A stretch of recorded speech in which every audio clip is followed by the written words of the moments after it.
In Las Vegas, a 75-year-old martial arts legend was about to face a storm he hadn't sought.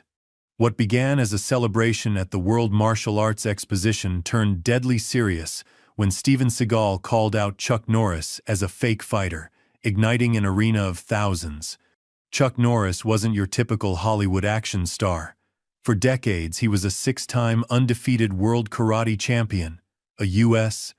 Air Force veteran, and the man who brought disciplined combat into mainstream America, known worldwide for his relentless precision and humility. When Steven Seagal descended from the stage, challenging him in front of the martial arts world, Seagal had no idea he was walking straight into the calm storm of a master. Norris responded not with words but with unshakable presence, triggering a clash that would redefine martial authenticity. What began as a showcase of spectacle would become a confrontation of truth.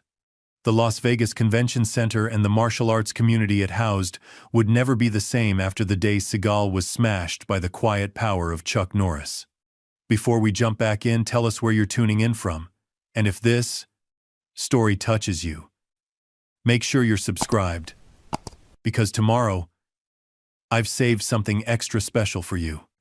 The Las Vegas Convention Center hummed with electric anticipation. Thousands of bodies pressed against one another, a living organism of excitement pulsing through the cavernous hall. Overhead, massive banners displaying legends of martial arts swayed gently in the artificial breeze. Bruce Lee frozen mid-kick, Jackie Chan captured in a gravity-defying leap, and two men whose images hung at opposite ends of the main stage, Chuck Norris and Steven Seagal. Ladies and gentlemen, the announcer's voice boomed across the packed expo floor. Welcome to the 20th Annual World Martial Arts Exposition, the greatest gathering of fighters, masters, and icons in the world. The crowd erupted, waves of applause crashing through the space as spotlights swept across the sea of faces. In the front row of the VIP section, Chuck Norris sat with perfect posture, hands resting lightly on his knees. At 75, his face carried the weathered lines of decades spent in dojos, film sets, and training halls. Though older now, he maintained the build of a man half his age, the result of a lifetime of discipline that had never wavered. His eyes, clear and focused, watched the demonstrations on the main floor with quiet appreciation. 15 seats away in the same VIP section, Steven Seagal occupied his chair like a throne. His all-black outfit stretched across his substantial frame, dark-tinted glasses hiding his eyes despite the dimmed lighting. A thin smile played at the corners of his mouth as he nodded to passing admirers, his ponytail hanging perfectly still despite his movements. Unlike Norris, Seagal seemed to perform even in stillness, each gesture calculated for maximum effect. Between them sat the elite of the martial arts world champions, teachers, actors, all there to celebrate their shared passion. But the invisible current running between Seagal and Norris charged the air with something beyond festival energy. History, rivalry, opposing philosophies crystallized in human form. Jason Chen, a 22-year-old rising star in competitive karate, stood in the second tier of seating, his eyes darting between the two legends. He'd grown up with posters of both men on his bedroom walls. Now, seeing them in person for the first time, he felt the weight of their contrasting presences. "That's Seagal," whispered his training partner Miguel. "Heard he's demonstrating Aikido later." Jason nodded, but his gaze lingered on Norris. There was something about the older man's stillness that seemed more powerful than any movement. The announcer continued his bombastic introduction, voice rising with practiced showmanship. "Today we witness the meeting of old school and new spectacle, traditional values and modern innovation, the quiet masters and the new warriors." On the giant screens surrounding the arena, highlight reels began to play. Chuck Norris executing perfect roundhouse kicks, his movements economical and precise. Then Steven Seagal flipping opponents twice his size, his face never showing strain, the camera lingering on his enigmatic expressions. The crowd's reaction created a map of the divided room. Cheers erupted from some sections when Norris appeared, while others roared for Seagal's flashier techniques. "Two approaches to the martial way," the announcer continued. Chuck Norris, six-time undefeated world karate champion, whose dedication to discipline and tradition has inspired generations. The camera found Norris, who acknowledged the cheers with a modest nod. No smile, no wave, just quiet recognition. And Steven Seagal, 7th-degree black belt in Aikido, the man who brought the art of pressure points and joint manipulation to Hollywood and beyond. When the camera panned to Seagal, he rose slightly from his seat, raising one hand in a gesture that was half wave, half blessing. His smile widened as the cheers intensified from his supporters. As Norris's accomplishments continued to be listed, his schools, his charitable foundations, his role in bringing martial arts to mainstream America, the camera caught Seagal shaking his head slightly. The motion so subtle it might have been missed if not for the massive screens projecting his every movement. The gesture wasn't lost on the announcer, who thrived on tension. Seems like not everyone agrees on the path of martial arts. But that's what makes this gathering special: different styles, different philosophies, all under one roof. In the competitors section, Jason Chen leaned forward. "Did you see that? Seagal just—" "Yeah," Miguel nodded. "Disrespectful man." On the floor, demonstrations had begun. Young fighters executed flying kicks to break boards suspended in midair. Masters of various styles showcased forms that had been perfected over centuries. The atmosphere was celebratory, educational, but underneath ran the current of something building, something unscripted. Chuck Norris watched a young woman execute a perfect spinning heel kick, nodding with genuine appreciation. When she bowed to the VIP section, he returned the gesture with equal respect, regardless of her youth or status. Seagal's attention, meanwhile, seemed elsewhere. He checked his watch, leaned to whisper comments to his entourage, his focus intermittently returning to the demonstrations only when the crowd's reaction demanded it. As the afternoon presentations concluded, the announcer returned to center stage. "And now, before our evening showcase, we'll hear from some of our distinguished guests. First up, a man who revolutionized action films with his unique interpretation of Aikido, ladies and gentlemen, Steven Seagal." The spotlight found Seagal as he rose, adjusting his jacket with practiced precision. His movements toward the stage carried the same deliberate pace of his film performances: unhurried, controlled, intentional. The crowd's reaction swelled, and he seemed to absorb it, growing larger with each step. In the VIP section, Chuck Norris watched without expression, hands still resting on his knees, but his eyes never left Seagal's advancing figure. The stage lights gleamed against Seagal's dark glasses as he took the microphone, surveying the crowd like a benevolent ruler. When he finally spoke, his voice carried the same measured cadence that had become his trademark. "It's good to be among people who understand the way," he began, using the term laden with martial significance. "In my 40 years of Aikido, I've seen many who claim to follow the path of true martial arts." He paused, turning slightly toward the VIP section. "And many who became famous throwing movie punches." The air in the arena suddenly felt thinner. Hundreds of heads turned toward Chuck Norris, who hadn't moved, whose expression remained unreadable. The only indication he'd heard the comment was a slight, almost imperceptible narrowing of his eyes. The expo, in that moment, became something else entirely. The storm clouds had gathered. Now they waited for lightning to strike. Steven Seagal's words hung in the air, suspended by the sudden silence that gripped the arena. For 3 heartbeats, no one moved. Then, like a dam breaking, The reaction came gasps, murmurs, and the distinctive sound of thousands of people shifting in their seats simultaneously. The expo director, sensing danger, stepped toward the stage. But Seagal wasn't finished. He smiled, removed his dark glasses with deliberate slowness, and turned directly toward Chuck Norris.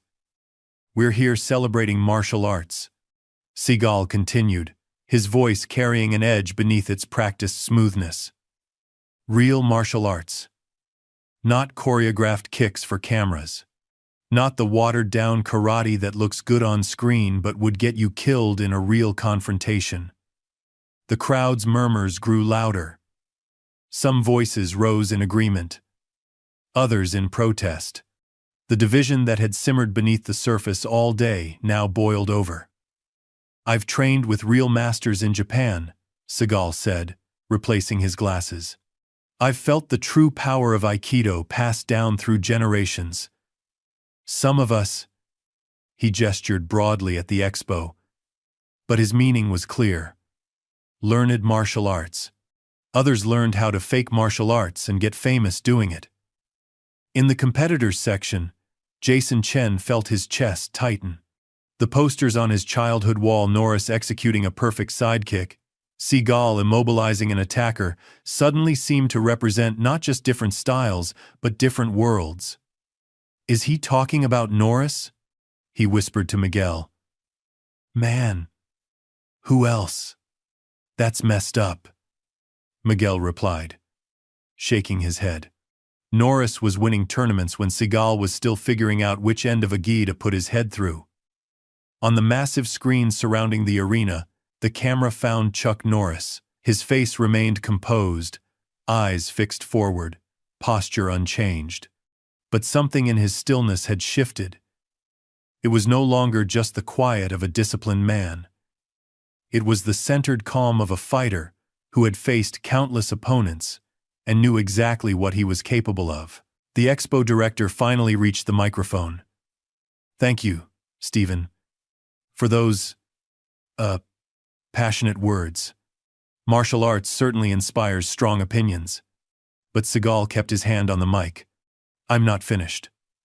His voice had dropped an octave, taking on the quiet menace that had made him millions in action films. "I just think we should be honest about who's real and who's just a fake fighter who made his name in Hollywood."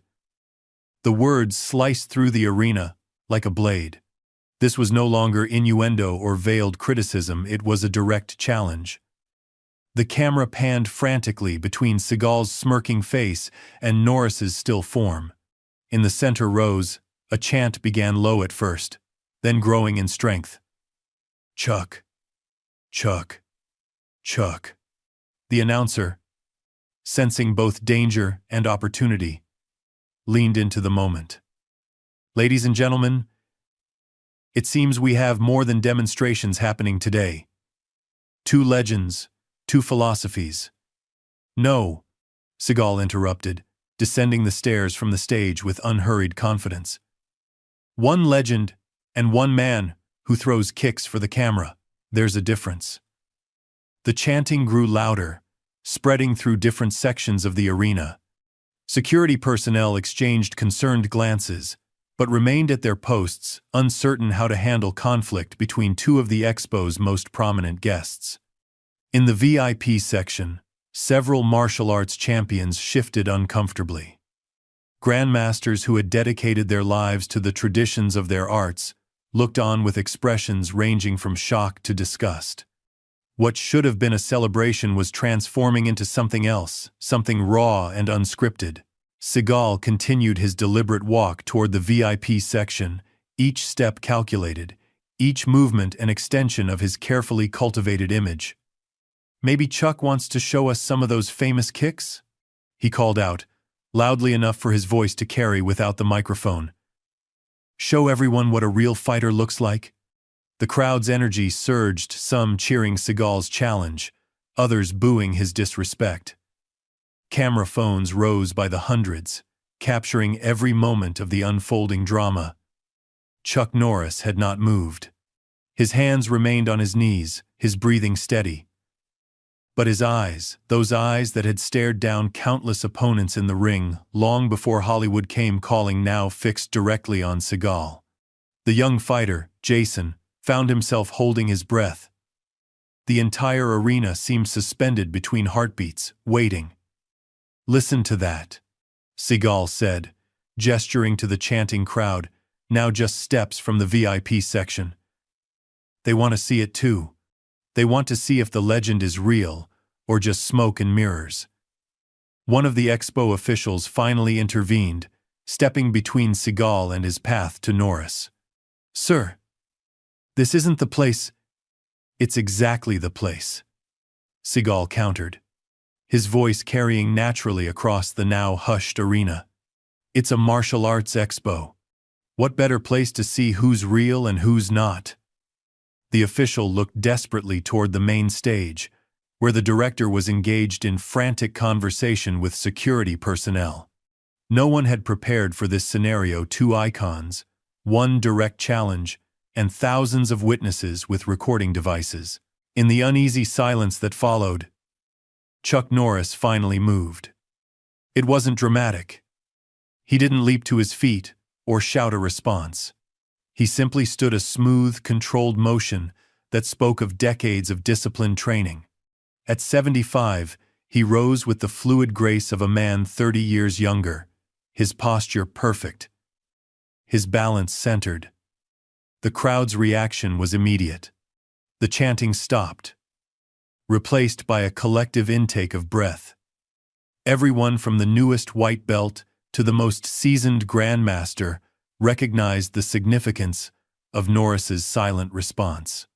Seagal's smile widened slightly. "Well, look at that," he said, loud enough for the first few rows to hear clearly. "The legend rises."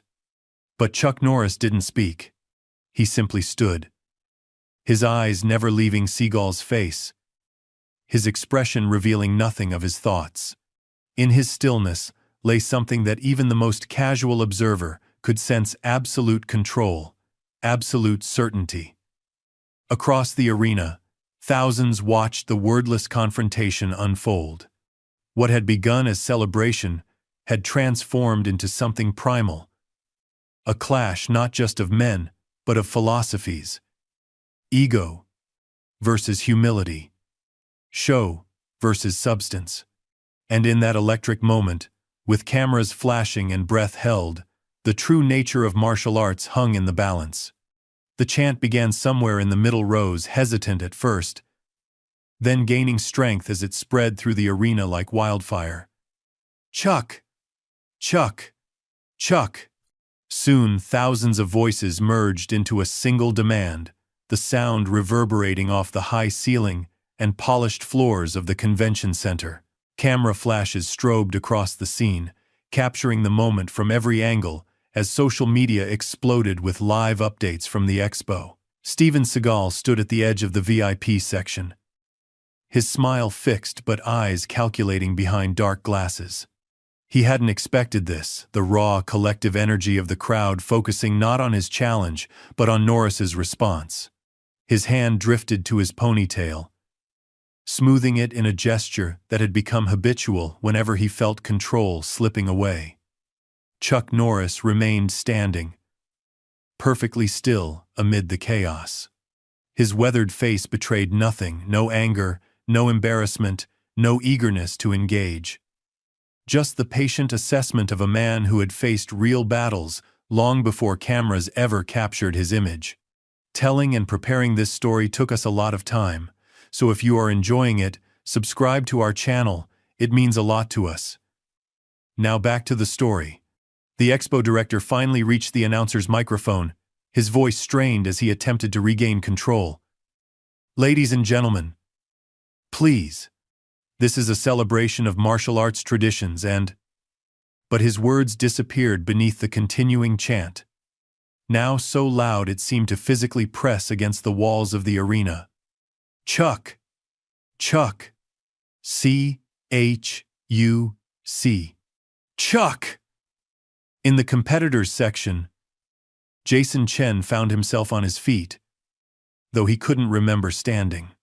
The childhood posters on his bedroom wall flashed through his memory. Norris, standing victorious in a tournament decades ago. Seagal with his enigmatic half-smile executing a wrist lock. Two icons who had shaped his understanding of martial arts, now facing each other in a confrontation that transcended simple rivalry. "This is insane," Miguel whispered beside him. "Norris could have wiped the floor with Seagal 30 years ago. Now? Man, I don't know." Jason shook his head. "It's not about that," he said, though he wasn't entirely sure what it was about. Something deeper than physical ability was at stake. Something about the essence of what they all dedicated their lives to. On the main floor, Seagal began walking again, circling to approach Norris from the side rather than head-on. His movements maintained the deliberate pace that had become his trademark: unhurried, controlled, projecting absolute confidence. "The people want a demonstration," he called out, voice carrying despite the chanting. "They came to see martial arts, real martial arts." He gestured toward the open demonstration area at the center of the arena. "Why don't we give them what they paid for?"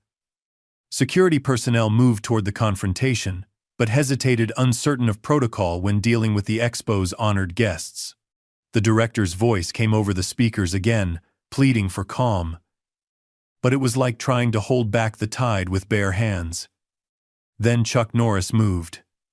He didn't speak. He didn't need to. He simply turned and began walking toward the demonstration area, each step measured, shoulders squared, eyes forward. Not rushing, not hesitating. Moving with the quiet certainty of a man who had walked this path countless times before. The crowd's reaction was immediate and overwhelming. The chanting transformed into roars of approval. Excitement building to near frenzy as Norris made his way down the short set of steps from the VIP section to the main floor. Phones recorded from every angle. The moment instantly streaming to millions across the globe. Seagal's expression flickered surprise, quickly masked by a widening smile. Endovless. Can Heil Tardis. He hadn't expected Norris to accept the implicit challenge. Now, faced with the reality of what he had set in motion, he adjusted his jacket and followed, maintaining his characteristic unhurried pace. As Norris reached the edge of the central demonstration area, a raised platform covered in traditional tatami mats, the crowd parted before him like water. Masters who had dedicated decades to their arts bowed slightly as he passed. Young fighters who had grown up idolizing him stood speechless, witnessing living history. The announcer, sensing the inevitability of what was unfolding, recovered his professional instincts. "Ladies and gentlemen," his voice boomed across the now quieting arena. "It appears we may have an unscheduled demonstration between two of the greatest martial artists of our time." Chuck Norris stepped onto the mat, removed his shoes with practiced efficiency, and stood at the edge, a ritual of respect so deeply ingrained it transcended the circumstances. For a moment he closed his eyes, centering himself as he had before every competition, every demonstration, every film fight over the decades.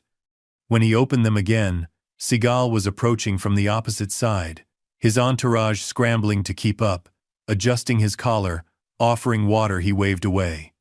Unlike Norris, Seagal kept his shoes on as he stepped onto the tatami. A subtle but significant breach of traditional etiquette that did not go unnoticed by the masters present. The two men now stood at opposite edges of the demonstration area, the contrast between them starker than ever. Norris, compact, solid, still powerful in his 8th decade, radiating quiet readiness. Seagal larger, imposing, projecting theatrical confidence, his movements designed to be seen rather than felt. Between them stretched more than just 20 feet of tatami. Between them lay fundamentally different understandings of what martial arts meant, what it was for, what it should look like, how it should be lived. The crowd fell into a hushed anticipation so complete that the sound of air conditioning cycling on seemed intrusive. Camera operators for the official Expo livestream frantically adjusted their equipment, focusing on what was suddenly the most compelling martial arts event in decades. Well, Seagal finally broke the silence, his voice carrying across the mat and through the arena. It seems the legend has decided to back up his reputation. He smiled, removing his dark glasses and handing them to an assistant, then shrugging off his jacket with theatrical flair. Should I take it easy on you, Chuck? Out of respect for your advanced years? The disrespect in the question hung in the air like smoke. Through the crowd ran a current of unease. This had gone beyond showmanship into something ugly. Even Seagal's most devoted fans shifted uncomfortably. Chuck Norris didn't react to the taunt. He simply stood, hands relaxed at his sides, weight perfectly distributed in the stance that had become second nature through tens of thousands of hours of practice. When he finally spoke, his voice was quiet but carried with surprising clarity. "You wanted to see who's real," he said. The words simple, direct, without dramatic inflection. "So let's see." Something in his tone, the absolute absence of doubt, of concern, of uncertainty, sent a ripple through the arena. Even Seagal's practiced composure seemed to waver for a split second before his smile returned, wider but somehow less convincing. In the competitors section, Jason Chen felt a chill run through him despite the arena's warmth. He had studied both men's techniques, watched their films, read their books. But now he understood he was about to witness something beyond technique, a confrontation between two fundamentally different approaches to the martial way. "Center mat," called the announcer, who had appointed himself referee for the unplanned event. "Bow to each other, please." Norris moved to the center with fluid economy. No wasted motion, no theatrical gestures. At the proper distance, he stopped and executed a formal bow, perfect in angle and timing. The movement infused with the respect for tradition that had guided his entire career. Seagal approached with his characteristic swagger, stopping an arm's length from Norris. His bow was shallow, perfunctory, his eyes never leaving Norris's face, another subtle break with protocol that spoke volumes. "Ladies and gentlemen," the announcer's voice trembled slightly with the weight of the moment. "What we are about to witness is completely unplanned and—" "Enough talk!" Seagal interrupted. Settling into his stance, hands raised in the open palm position characteristic of Aikido. "Let's see what the legend is made of." Across the mat, Chuck Norris said nothing. He simply adjusted his stance, slightly balanced, rooted, prepared. His eyes, clear and focused, revealed nothing of his thoughts. But in the tension-filled arena, as two martial arts icons faced each other for the first time, one truth became crystal clear to everyone watching. Words were over. Action was about to speak. The demonstration area had transformed. No longer simply a mat for scheduled performances, it had become an arena where something primal was about to unfold. The bright overhead lights seemed to intensify, focusing on the two men at the center of not just the room, but the entire martial arts world. Steven Seagal circled slowly, hands open in the characteristic Aikido position. His movements deliberately expansive, playing to the crowd even in this tense prelude. His expression remained supremely confident, but those closest to the mat noticed a tightness around his eyes that hadn't been there before. "Anytime you're ready, Chuck," he called, the words carrying across the hushed arena. "Or do you need a stunt double like in your movies?" The taunt hung in the air, met only by Chuck Norris's steady gaze. The older fighter had shifted almost imperceptibly into his fighting stance, a blend of traditional karate and the innovations he had developed through decades of cross-training. Nothing flashy, nothing exaggerated, just efficient readiness. "This is unprecedented," the announcer whispered into his microphone, voice pitched low, as if commenting on a golf tournament. Two legends. Two distinct styles. Seagal's Aikido focused on redirecting an opponent's energy against Norris's traditional karate, known for explosive power. The contrast between the two men was stark and revealing. Seagal, at 69, still cut and imposing figure, tall, broad-shouldered, his movements deliberately theatrical. Norris, at 75, appeared more compact, his presence defined not by physical size, but by the centered calm that radiated from his perfectly balanced stance. On the edge of the mat, Expo officials conferred anxiously. This unscheduled confrontation carried enormous liability risks. But attempting to stop it now would only create greater chaos. Security staff stood ready, but uncertain how does one intervene between two martial arts icons without becoming part of the story. "I've never seen anything like this," whispered a veteran tournament referee to the Expo director. "We should stop it before." "Would you want to be the one to step between them right now?" the director responded, gesturing to the electric atmosphere in the arena. "Besides, they're both professionals. They know what they're doing." But the uncertainty in his voice betrayed his concern. This wasn't a choreographed demonstration or a controlled sparring match. This was something raw, unscripted, a collision of egos and philosophies that had been building for decades. In the competitors section, Jason Chen leaned forward so far he was barely on his seat. "Look at Norris's eyes," he whispered to Miguel. "He's not even blinking." Indeed, Chuck Norris's focus was absolute, the kind of presence that comes not from temporary concentration, but from decades of disciplined practice. His breathing remained deep and regular, his stance solid but not rigid, his awareness seemingly extended to every corner of the mat. "It's like watching two different species," Miguel replied. "Seagulls all show, all the time. Norris just is." The observation spread through their section. Young fighters who had grown up studying both men's techniques, now witnessing the profound difference between them in person. Not just in physical approach, but in fundamental understanding of what martial arts represented. Seagal continued circling, his movements becoming more pronounced. "I've trained with real masters in Japan," he called out, loudly enough for his voice to carry beyond the first few rows. "Not in Hollywood studios with choreographers." The comment drew scattered cheers from his supporters. But most of the crowd remained silent, witnessing something that transcended simple rivalry. This was a collision of philosophies, a public reckoning between different understandings of what martial arts meant. From the VIP section, several grandmasters watched with expressions ranging from disapproval to fascination. An elderly Japanese Aikido master shook his head slightly. "This is not the way," he murmured to his senior student. "True Aikido never seeks confrontation." Nearby, a Korean Taekwondo grandmaster nodded in agreement.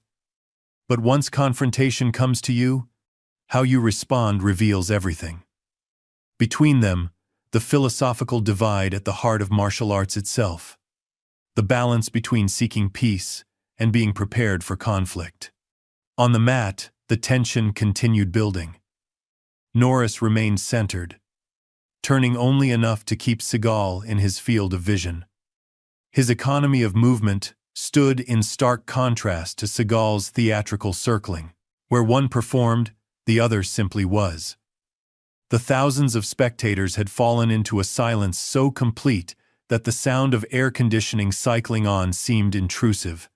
Camera phones recorded from every angle, live streams beaming this unexpected confrontation to millions across the globe. In the official broadcast booth, commentators struggled to provide context for what was unfolding. "For those just joining us," one whispered, aware that his voice might carry to the mat, "we're witnessing an unscheduled encounter between Steven Seagal and Chuck Norris." This follows Seagal's earlier comments questioning Norris's authenticity as a martial artist. His co-commentator shook his head in disbelief. "I've been covering martial arts for 30 years, and I've never seen anything like this. Two icons, two entirely different approaches to the art. Are we going to fight or dance?" Seagal finally demanded, stopping his circular movement and settling into his stance more firmly. "The legend of Chuck Norris, let's see if it's real." The challenge hung in the air, charged with decades of unspoken rivalry. To the martial arts world, these men represented fundamentally different paths. One had built his reputation on tournament victories before transitioning to film, his techniques rooted in demonstrable skill. The other had constructed a mystique around theatrical techniques that looked impressive, but had rarely been tested outside controlled environments. Now, that long simmering contrast was about to find resolution. Without warning, Seagal lunged forward, not with a strike, but with the sweeping, circular grab characteristic of Aikido, designed to capture Norris's wrist and use his own energy against him. The movement was executed with the speed and commitment that had made Seagal famous, his larger frame surging across the space between them with surprising quickness. But Norris wasn't there. With a subtle shift, a movement so economical it was nearly invisible, he had adjusted his position just enough for Seagal's grabbing hand to miss its target. No dramatic evasion, no flashy counter, just the precise calibration of distance that comes from thousands of hours of real combat experience. Seagal's momentum carried him slightly past his intended target. He recovered quickly, turning to face Norris again. But something had changed. The miss, small as it was, had disrupted his theatrical confidence. For the first time, uncertainty flickered across his face. "Remarkable defensive awareness from Norris," the announcer whispered. Caught up in the moment despite himself. Minimal movement, maximum effect. In the front rows, martial arts instructors leaned forward, recognizing the technical excellence they had just witnessed. This wasn't the exaggerated evasion seen in films, but the real-world application of principle using the absolute minimum movement necessary to achieve the desired result. "That's it," murmured a veteran karate sensei to his wide-eyed students. "That's what we mean by economy of motion. Not a millimeter more than needed." The crowd stirred, sensing the shift in energy. This wasn't going according to Seagal's script. The easy victory he had perhaps imagined, the younger, larger man overwhelming the aging legend, was already evaporating. Seagal reset, adjusting his gi with a sharp tug, his smile tightening. "Just warming up, Chuck," he called. But his voice had lost some of its earlier bombast. He circled again, this time more cautiously, seeking an angle of approach.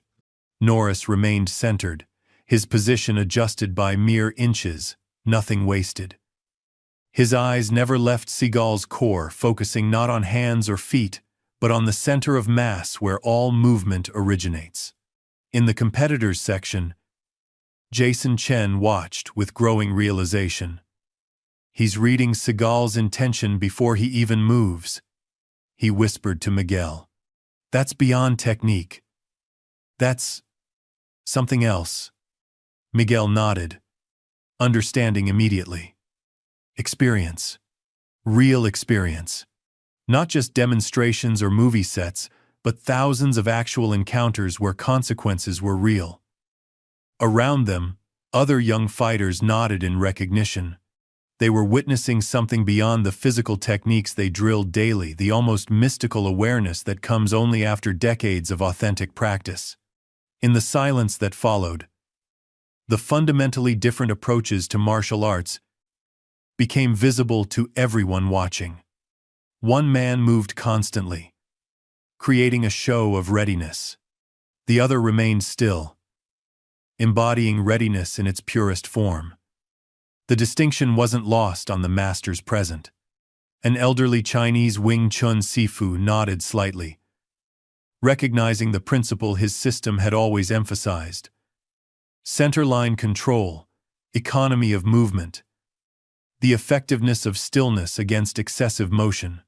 The young bull runs around the field showing his strength, he murmured to his assistant. The old bull simply walks to where the cows are. The observation, though quiet, captured perfectly what was unfolding before them. Seagal attacked again, this time with a combination. A sweeping block followed by his signature wrist grab, executed with speed that belied his size. Again, Norris's response was minimal but perfect. A slight shift of weight, a nearly imperceptible adjustment of angle that caused Seagal's grabbing hand to close on empty air. But this time, as Seagal's momentum carried him forward, Norris countered not with a dramatic strike, but with a simple, direct palm heel that connected solidly with Seagal's chest. The impact wasn't theatrical, but it was undeniably effective. Seagal stumbled back several steps, surprise evident on his face. The crowd erupted not in bloodthirsty cheers, but in the appreciative response of those who understand technique. They had just witnessed a perfect example of fighting economy. Minimal effort, maximum result. "Did you see that?" the announcer whispered. Professional detachment momentarily forgotten. Textbook application of principle using the opponent's own momentum, adding just enough force at precisely the right angle. In the VIP section, the gathered masters exchanged knowing glances. This wasn't entertainment, it was education, a demonstration not of how martial arts looks, but of how it works when stripped to its essential truth. "Old man's got some power left," Seagal said, but the theatrical confidence in his voice had hollowed. He adjusted his stance, recognition dawning that this would not be the easy victory he had imagined. Across the mat, Chuck Norris hadn't moved after his counter. No triumphant gesture, no playing to the crowd. He simply reset to his original position, centered and ready. His breathing remained deep and regular, his focus unwavering. Something was becoming clear to everyone in the arena. This was not a battle between equals. This was a master class in the difference between appearance and substance. For decades, the martial arts world had debated the effectiveness of different styles, the validity of various approaches. But what they were witnessing transcended style. This wasn't Aikido versus karate. This was performance versus function, appearance versus essence. Seagal lunged again, this time abandoning some of his Aikido principles for a more direct attack, a sweeping palm strike aimed at Norris's head. The movement was fast, committed, dangerous. Many in the crowd gasped, suddenly aware that this demonstration had edges of real intent. Norris's response seemed to unfold in slow motion, though it happened in fractions of a second. A slight duck, a pivot of the front foot, and a counter that connected with Seagal's extended arm, not with crushing force, but with precise timing that disrupted his balance and sent him stumbling to the side. Again, no follow-up, no pressing of advantage. Norris simply reset, his position adjusted by mere inches. Ready, but not aggressive. The pattern repeated twice more, Seagal attacking with increasing commitment but decreasing form. Norris responding with minimal, precise movements that consistently placed him in advantageous positions. No wasted energy, no theatrical counters. Just the pure efficiency that comes from real combat experience. With each exchange, the difference between the two men became more pronounced. One fighting for his image, his reputation, his ego. The other simply expressing decades of disciplined practice. In the tiered seating, Jason Chen felt a shift in his understanding of what he had dedicated his life to pursuing. The movie posters on his bedroom wall, Norris executing perfect kicks, Seagal with his enigmatic smile immobilizing attackers, would never look the same after today. What he had admired as a child, he now recognized as fundamentally different approaches, not just to fighting, but to life itself. It's like watching someone who plays a doctor on TV face off against an actual surgeon, Miguel observed quietly. One knows the lines and looks the part. The other has done thousands of actual operations. The analogy spread through their section, young fighters nodding in recognition. What they were witnessing wasn't just a physical confrontation, but the stripping away of illusion to reveal underlying truth. After the fifth exchange, in which Norris had executed a simple but devastating sweep that put Seagal momentarily on the mat, the larger man rose with visible frustration. His carefully maintained composure had cracked. His gi was disheveled, his breathing heavy, his movements losing the calculated smoothness that had been his trademark. "Enough playing around," he muttered, loud enough for the first few rows to hear. Something shifted in his stance, a hardening, an abandonment of pretense. His next attack wouldn't be for show, it would be with genuine intent. The crowd sensed it too. The atmosphere tightened, excitement giving way to tension. This had moved beyond demonstration into something rawer, more dangerous. In the front row, security personnel exchanged concerned glances, uncertain whether to intervene. This wasn't in the expo program, wasn't covered by waivers or insurance policies. But at the same time, stopping it now seemed both impossible and inappropriate, like interrupting a rare natural phenomenon. "Should we step in?" one whispered to the head of security. The security chief shook his head slightly. "They're both professionals.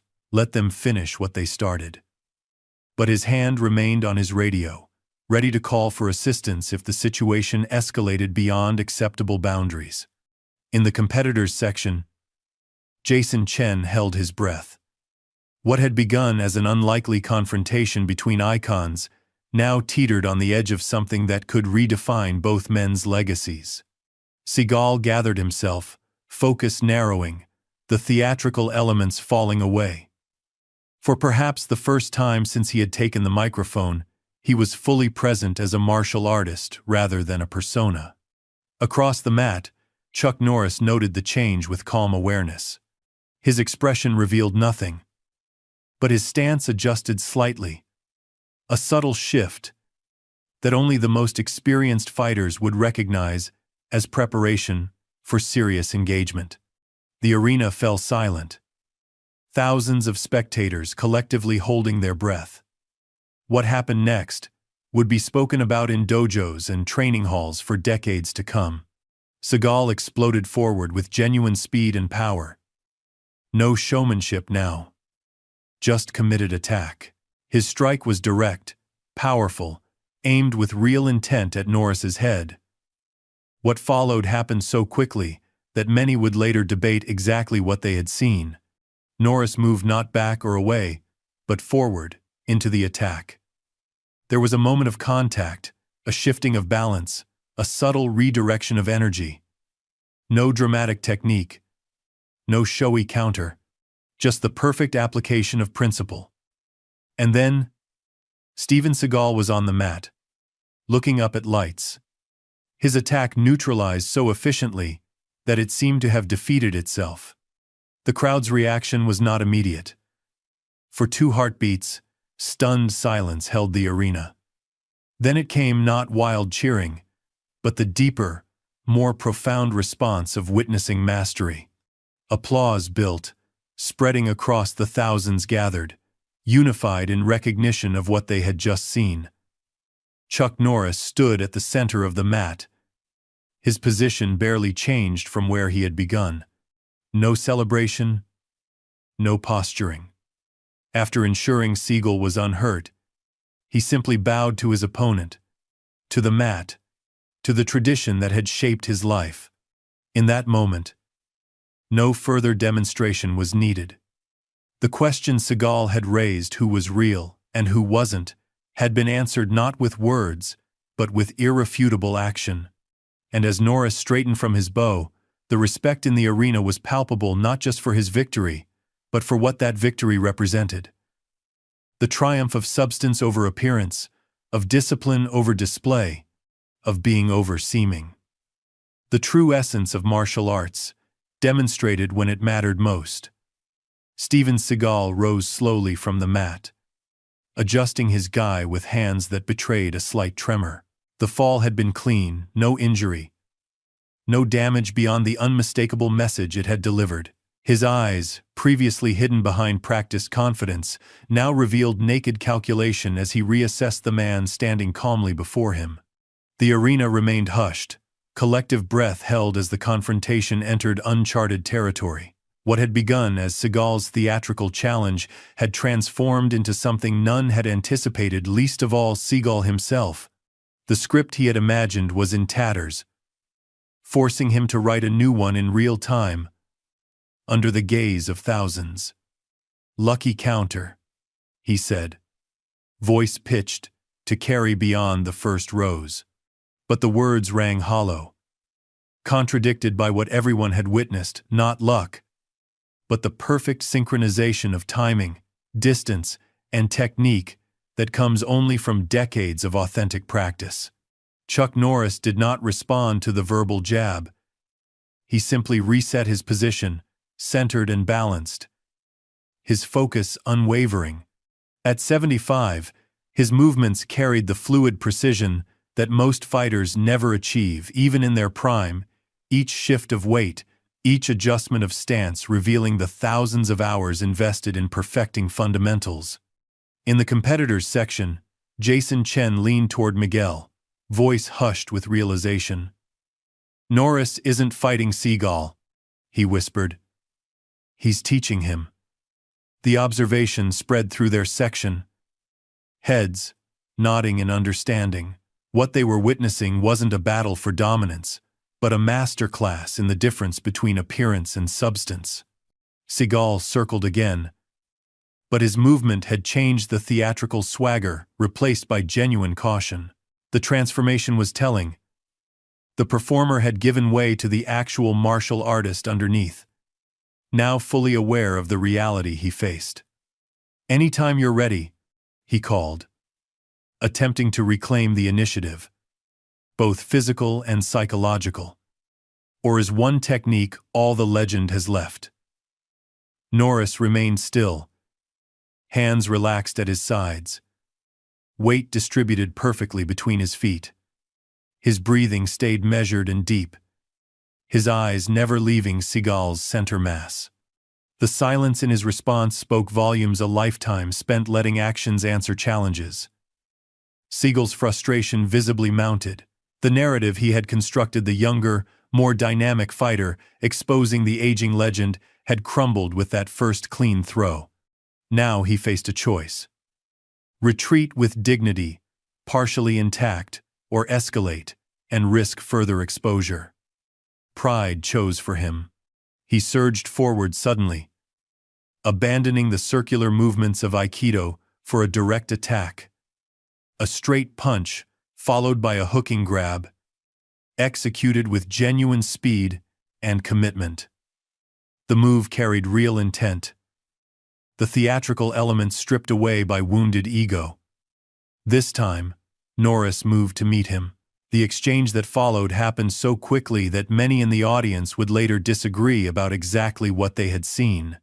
Norris slipped the punch with minimal movement, intercepted the grab with perfect timing, and executed a simple but devastating counter that once again put Seagal on the defensive.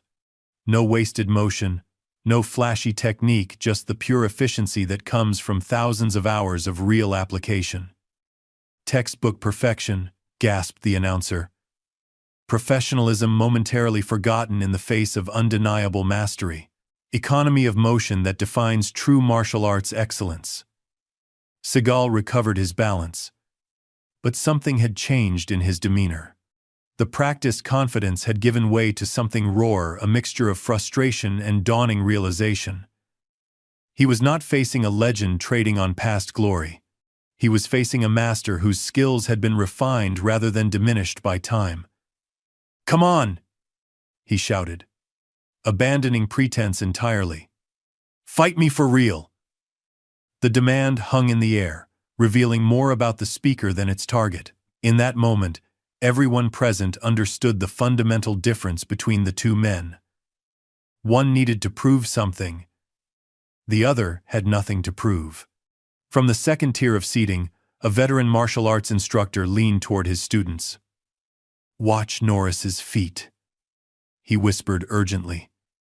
"See how little they move. Everything starts from the ground." The students nodded, eyes wide, witnessing a demonstration more valuable than any seminar they had paid for. This wasn't choreographed excellence. This was martial arts stripped to its essential truth: efficiency over flash, substance over appearance. In the front row, several martial arts film directors exchanged knowing glances. What they were witnessing wouldn't translate to cinema: too subtle, too precise, lacking the exaggerated movements that read well on camera. But it was, undeniably, the authentic source from which all their stylized interpretations derived. Seagal reset his position. Perspiration now visible on his forehead, despite the arena's climate control. His breathing had quickened, not from physical exertion, but from the psychological weight of the moment. For decades, his carefully constructed persona had remained unchallenged in controlled environments. Now, under the unforgiving lights of genuine confrontation, that persona was cracking. "Is that all you've got, Chuck?" he called, the words carrying a desperate edge beneath their bravado. "I thought the legend had more." Norris adjusted his stance slightly, the movement so subtle that only the most experienced fighters present could recognize its significance. He was not preparing to retreat or defend. He was preparing to end the confrontation. In the competitors section, Jason Chen held his breath. Though only 22, he had trained in martial arts since childhood, his body carrying the imprint of thousands of repetitions. Something in Norris's subtle shift registered in his own muscles, the physical recognition of perfect positioning that transcends intellectual understanding. "He's going to finish it," Jason whispered, the words barely audible even to Miguel beside him. Across the arena, a similar recognition rippled through those with enough experience to read the language of body mechanics. Masters who had dedicated decades to their art straightened in their seats, attention sharpening. This was about to become a moment referenced in dojos and training halls for generations. Seagal attacked again, a combination of strikes and grappling techniques executed with the full commitment of a man desperate to salvage his reputation. The movements carried genuine skill, a reminder that beneath the Hollywood persona lay a martial artist of considerable ability. His first strike, a sweeping open-hand technique, aimed at Norris's neck, cut through empty air, as the older fighter shifted just enough to let it pass. His follow-up grab, targeting Norris's gi, caught only fabric as Norris executed a subtle body turn that maintained perfect distance. For a moment, they were chest to chest, Seagal's momentum carrying him forward, Norris's economy of movement creating the illusion of stillness despite his precise positioning. Those in the front rows could see their eyes meet Seagal's wide with the dawning recognition of what was coming. Norris's clear and focused, containing neither anger nor triumph, only absolute presence. The counter happened in 3 distinct movements that blended into a single flowing technique. Norris's left hand redirected Seagal's extended arm, not with force, but with precise timing that used Seagal's own momentum. His right hand established control at Seagal's elbow, creating a subtle fulcrum, and his weight shifted just 2 inches. But at exactly the right moment, transforming his body from barrier to channel, through which Seagal's energy was directed. To those watching, it appeared almost gentle, as if Seagal had simply lost his balance and Norris had guided his fall. But the martial artists present recognized the mastery in that gentleness. The greatest skill isn't in applying maximum force, but in applying precisely the right force at precisely the right moment. Seagal hit the mat with a solid impact, not enough to injure, but enough to leave no doubt about what had happened. For the second time in less than 5 minutes, he found himself looking up at the arena lights, the wind partially knocked from his lungs, his carefully constructed narrative in shambles. The crowd's reaction was not immediate. For 3 heartbeats, stunned silence held the arena as the collective mind processed what it had witnessed. Then, like a wave building from deep water, the response came, not wild cheering or bloodthirsty excitement, but the deeper, more profound applause of recognition. This wasn't entertainment, it was education. "That's ukemiwaza perfected," murmured a Japanese master in the third row, using the term for the art of receiving technique, the ability to control an opponent's balance with minimal force. Something you feel once and spend a lifetime trying to replicate. Nearby, younger fighters nodded, understanding they had just witnessed something that couldn't be taught through words or demonstrations, only recognized through experience. Chuck Norris stood near the fallen Seagal, balanced and centered, no triumph in his expression. After ensuring his opponent was unhurt, he simply extended his hand in offer of respect despite everything that had transpired. In that suspended moment, with thousands watching, Seagal faced perhaps the most difficult choice of his public life: accept the hand and acknowledge what had happened, or reject it and confirm what many had begun to suspect about the man behind the image. The significance of the gesture wasn't lost on anyone present. This wasn't just about physical technique. It was about the character that martial arts is meant to develop. Humility in victory, dignity in defeat, respect transcending ego. Seconds stretched, heavy with significance. Then, with visible reluctance, Seagal took the offered hand and allowed himself to be helped to his feet. The moment their hands clasped, something shifted in the atmosphere. A silent acknowledgement passed between them that went beyond the physical confrontation. 2 men who had chosen different paths in expressing their martial arts, whose philosophies and approaches had diverged decades ago, finding a moment of genuine connection through the shared language of technique and respect. No words were exchanged between them. None were needed. The question Seagal had raised, who was real and who wasn't, had been answered not through words but through irrefutable action. As Seagal regained his footing, a complex mixture of emotions played across his face: frustration, resignation, and perhaps most surprisingly, a flicker of relief. The burden of maintaining an unassailable image, of living within the constraints of a carefully constructed persona, had momentarily lifted. In defeat, paradoxically, he had found a kind of freedom. The crowd's response began as a murmur, then swelled into applause, not the frenzied cheering of a spectacle, but the deeper, more resonant recognition of witnessing something authentic. Masters nodded in silent acknowledgement. Young fighters watched with wide eyes, understanding they had just received a lesson more valuable than any scheduled demonstration. In the competitors section, Jason Chen felt something shift in his understanding of what he had dedicated his life to pursuing. The posters on his bedroom wall, Norris in his fighting stance, Seagal with his enigmatic smile, would never look the same again. "That," he whispered to Miguel, "is what it's all about. Not the moves. The man behind them." Miguel nodded, his usual banter silenced by the weight of what they had witnessed. "It's like watching the difference between someone who plays a doctor in a TV show and a surgeon who's done thousands of operations," he said finally.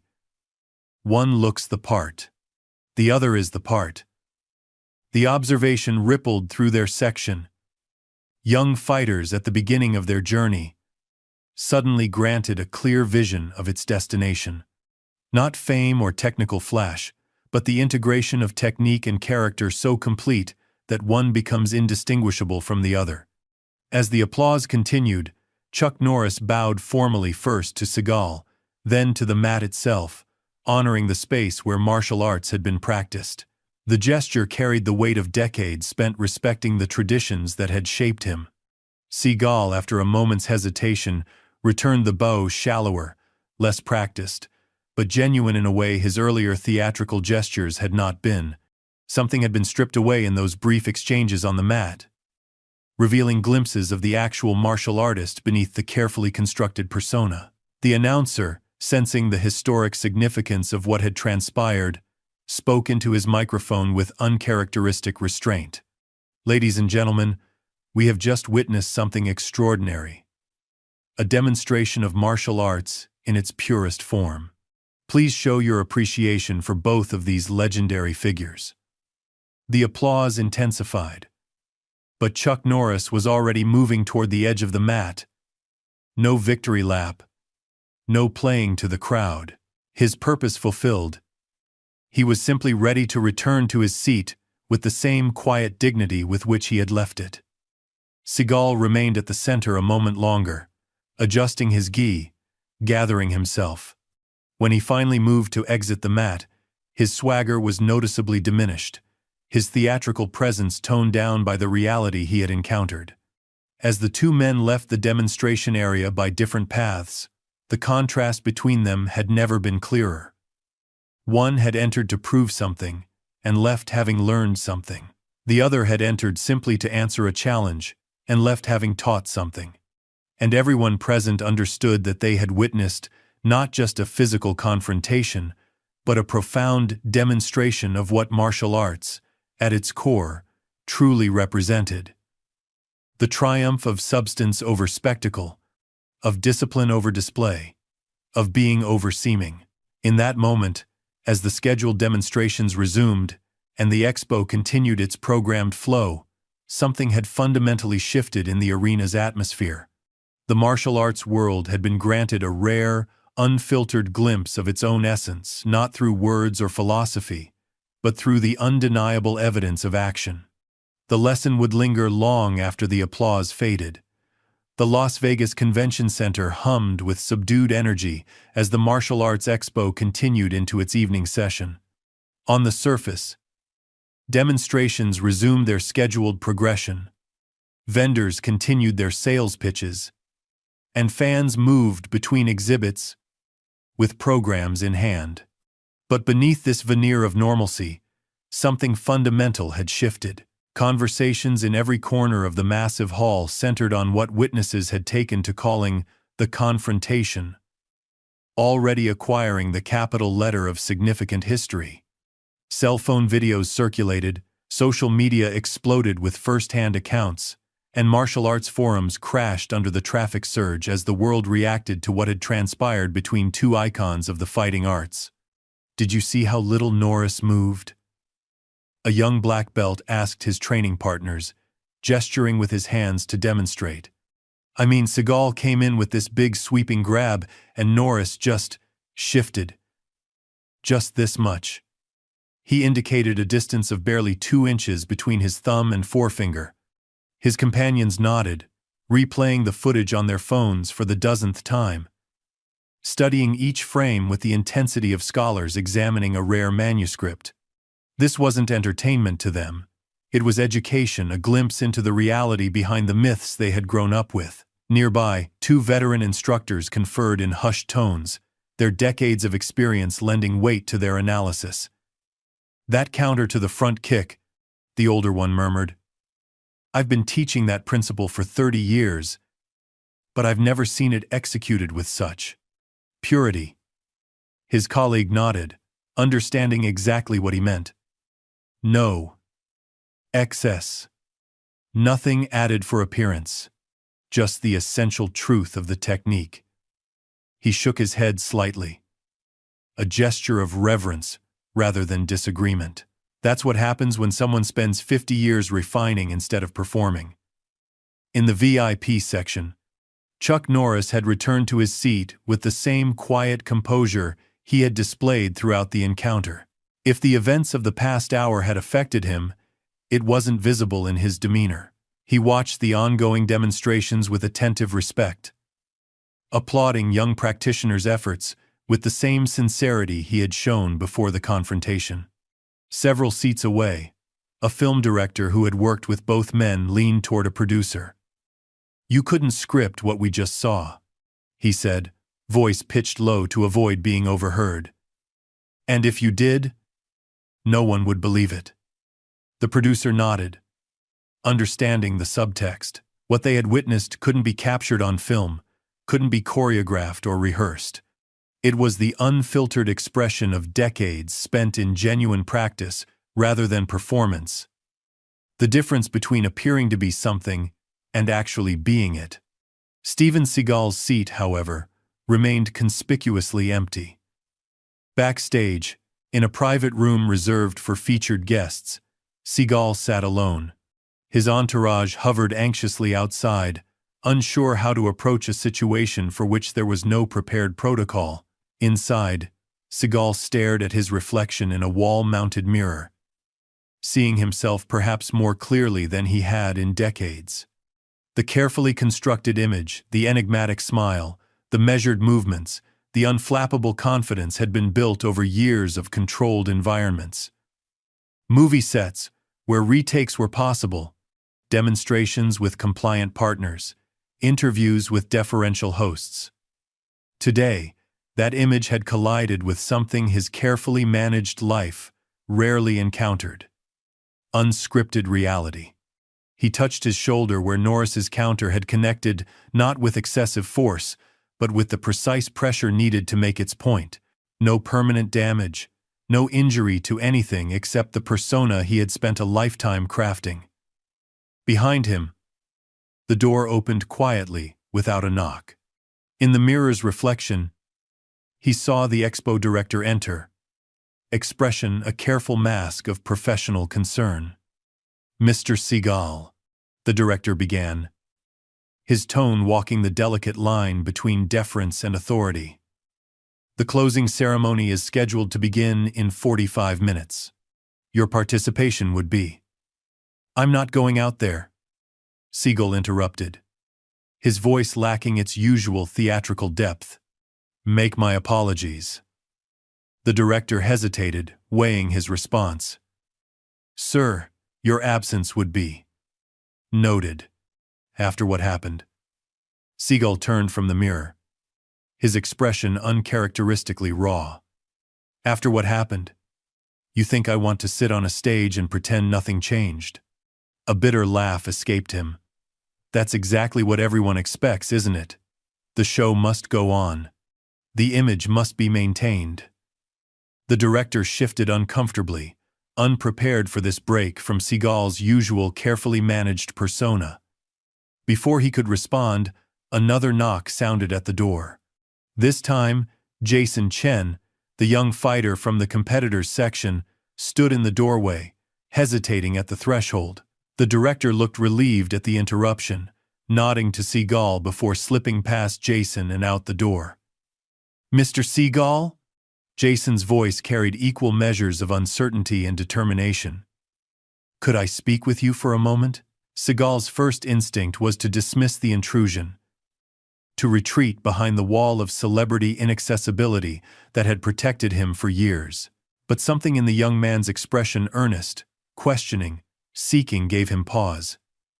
"Come in," he said, gesturing to a chair. "Close the door." Jason entered, bowing slightly from ingrained habit.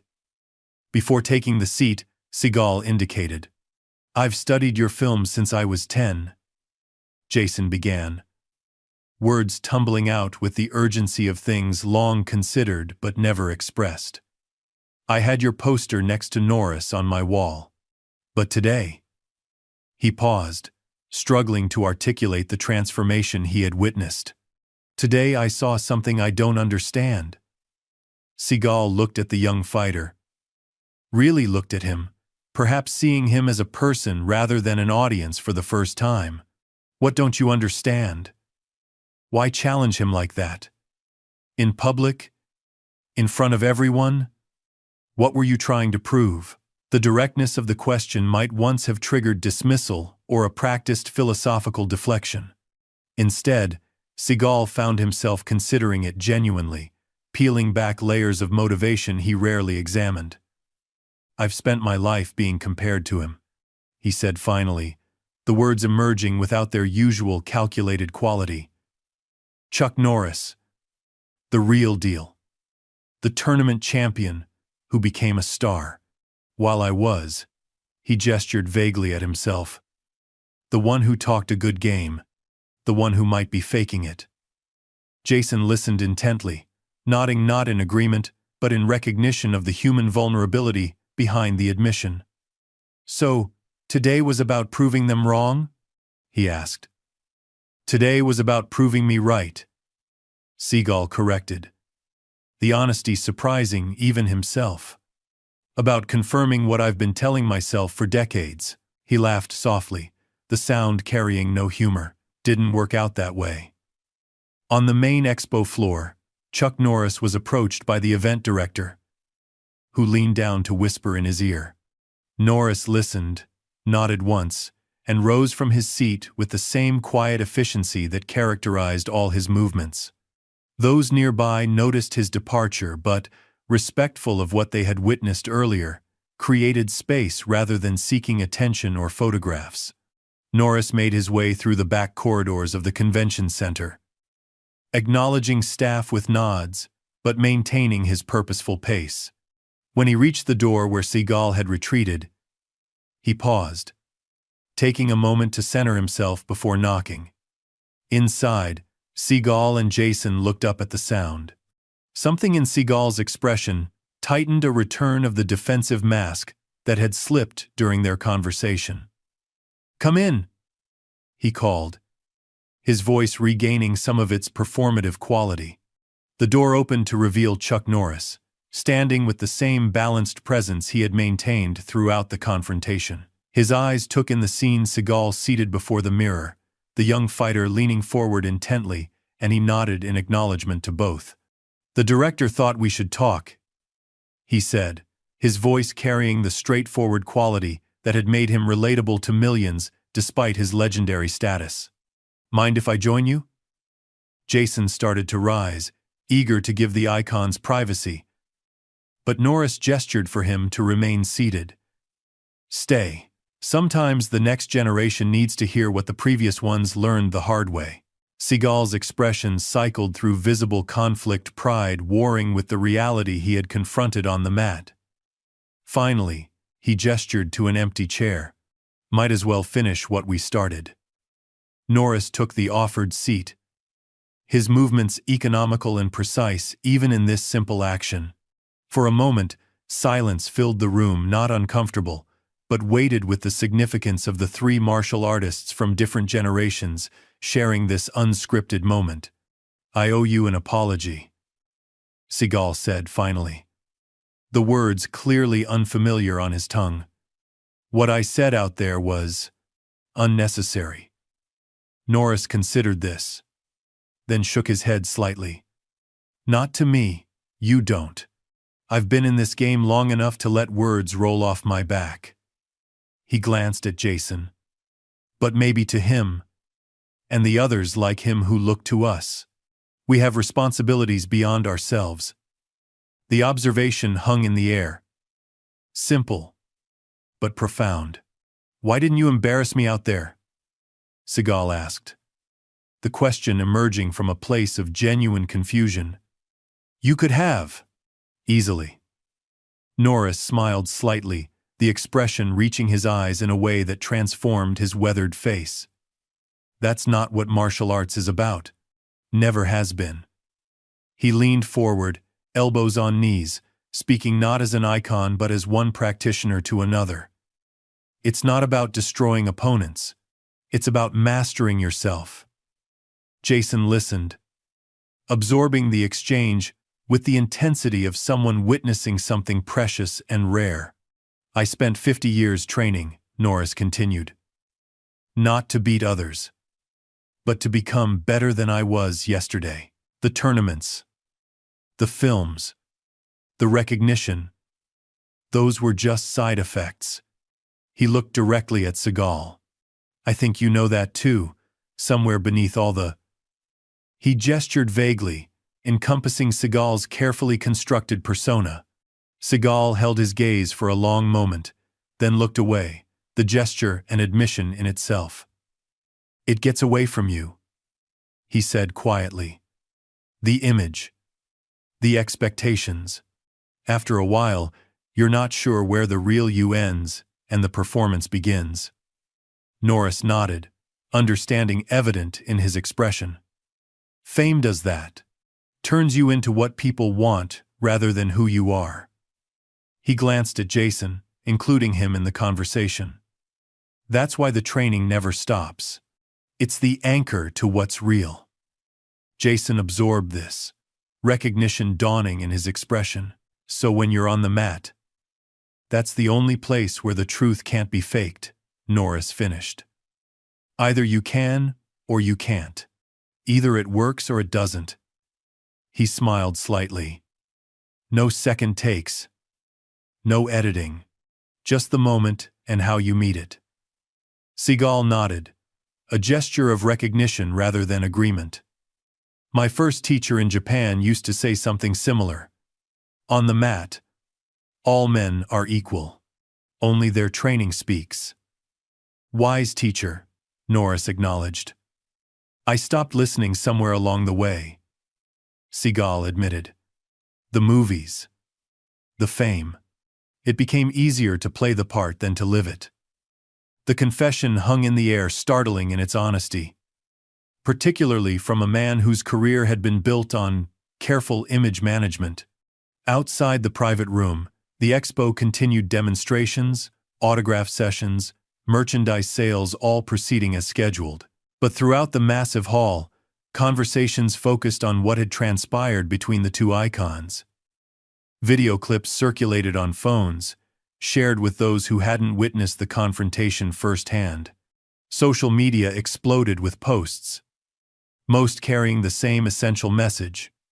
Respect is earned through actions, not claims.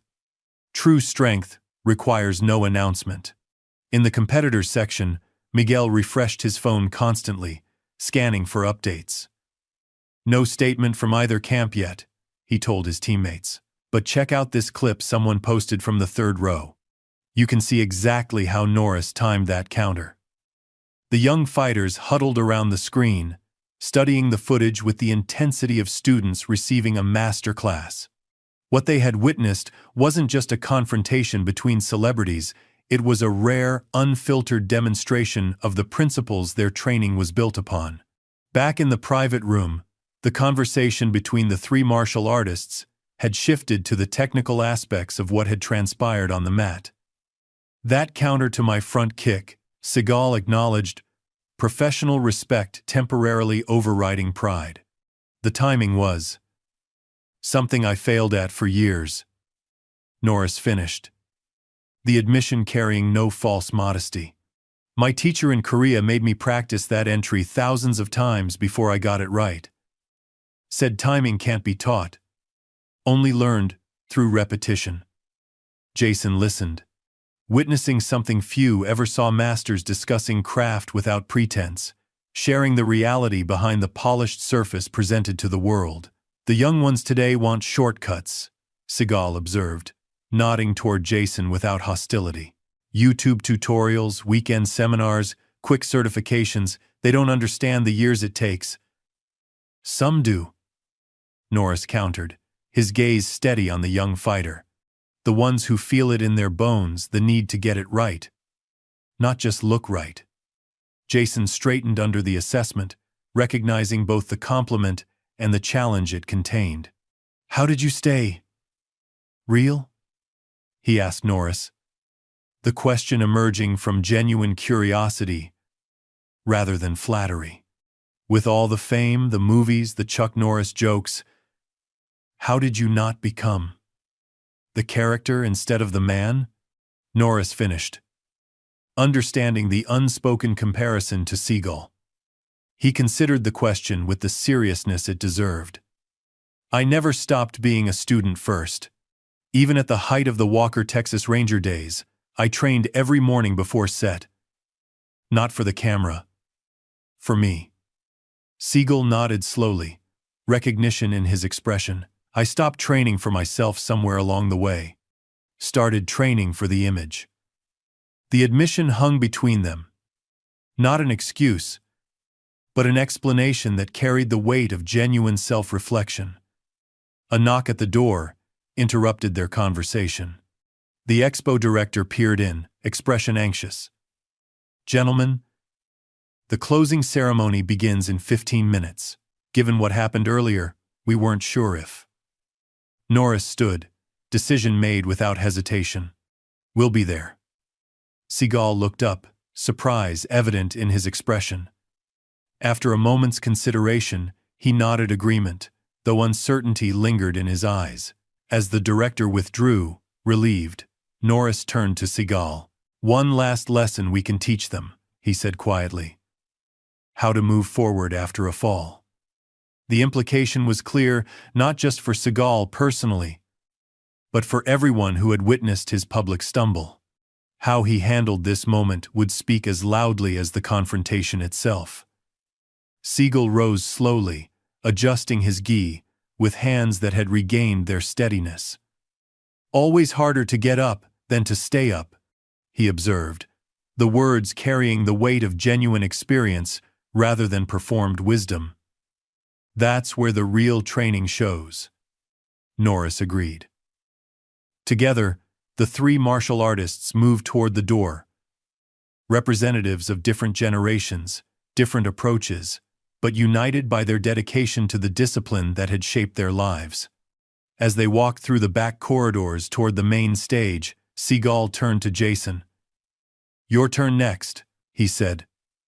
The words carrying neither mockery nor condescension, but the simple recognition of martial arts' continuing legacy. "Do better than we did." The main arena had filled to capacity for the closing ceremony. Anticipation humming through the crowd.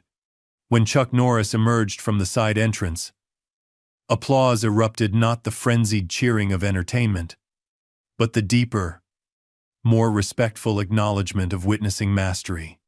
When Steven Seagal appeared beside him, the reaction faltered momentarily, then resumed, perhaps less enthusiastic, but carrying a new note of respect for his willingness to reappear after what had transpired. The expo director, clearly relieved by their presence, guided them to seats on the main platform. "We've, adjusted the program slightly," he informed them quietly. "Given the unique demonstration earlier." Norris nodded understanding, but Seagal raised a hand. "If you don't mind," he said, "I'd like to say a few words." The director's anxiety visibly increased, but he nodded agreement after a glance at Norris, who showed no concern. When the formal introductions concluded, Seagal rose and approached the microphone. The arena fell silent. Collective breath held in anticipation of what might follow his earlier provocations. Seagal stood before the microphone for a long moment, surveying the thousands of faces turned toward him. When he finally spoke, his voice carried none of its usual theatrical quality, just the straightforward tone of a man who had stepped outside his own performance. "Martial arts isn't about who can talk the loudest," he began. The words simple but carrying the weight of hard-earned recognition. "It's about who can back up their words when it matters. Today, I talked." Chuck showed. He paused, meeting Norris's gaze across the stage. "I think we all saw which approach carries more weight." The admission hung in the air, not dramatic, not self-flagellating, but honest, in a way that surprised those who had followed Seagal's career. This unscripted moment of vulnerability seemed more authentic than any of his carefully choreographed scenes. "That's the lesson I'm taking from today," he concluded. "Maybe you should too." As he returned to his seat, the applause began tentative at first, then building into genuine appreciation, not for his previous persona, but for this moment of unexpected authenticity. Chuck Norris rose next, his approach to the microphone carrying the same centered presence he had maintained throughout the day. When he spoke, his words were characteristically straightforward. 50 years in martial arts has taught me one thing above all else," he said, voice carrying easily without theatrics. "It's not about defeating others. It's about mastering yourself. He glanced at Seagal, including him in his next words. We all stumble on that path sometimes. The question is whether we learn from the fall. In the competitors section, Jason Chen leaned forward, absorbing every word. The posters on his bedroom wall, Norris in fighting stance, Seagal with enigmatic smile, would never look the same again. But they would remain, now representing not just icons to emulate, but a more complex understanding of the martial path, its challenges, and its true rewards. As the ceremony concluded and the expo began its final dispersal, conversations throughout the massive convention center carried variations of the same theme. They had come expecting entertainment, but had received education. They had witnessed not just a confrontation between celebrities, but a rare, unfiltered demonstration of martial arts' deepest principles. Outside the main entrance, as the Las Vegas evening settled around the departing crowds, Chuck Norris and Steven Seagal stood facing each other one final time. No cameras recorded this moment. No audience observed their exchange. Next time you want to test your skills, Norris said, the words carrying no rancor, come to my ranch. We can work out together, without the world watching. Seagal considered this, then nodded, the gesture carrying more genuine respect than any of his theatrical bows had conveyed. I might take you up on that. They did not shake hands or embrace. They simply acknowledged each other with the clear-eyed recognition of two men who had shared something significant, a moment of truth that had stripped away pretense and revealed what lay beneath. As they parted, moving toward separate vehicles, the lesson they had demonstrated lingered in the air between them. True strength needs no announcement. Real mastery speaks through action, not words. And the martial path is not about defeating others, but about the lifelong challenge of mastering oneself. In dojos and training halls around the world, that lesson would be discussed for years to come. A reminder that beneath the glamour, the movies, and the mythology, martial arts remains at its core what it has always been, a discipline of character revealed through action. The confrontation was over, but its impact had just begun. Up next, we have two more incredible stories that are waiting for you. Just click the image you want to watch and it will take you there. If you enjoyed this video, make sure to subscribe. It would mean a lot.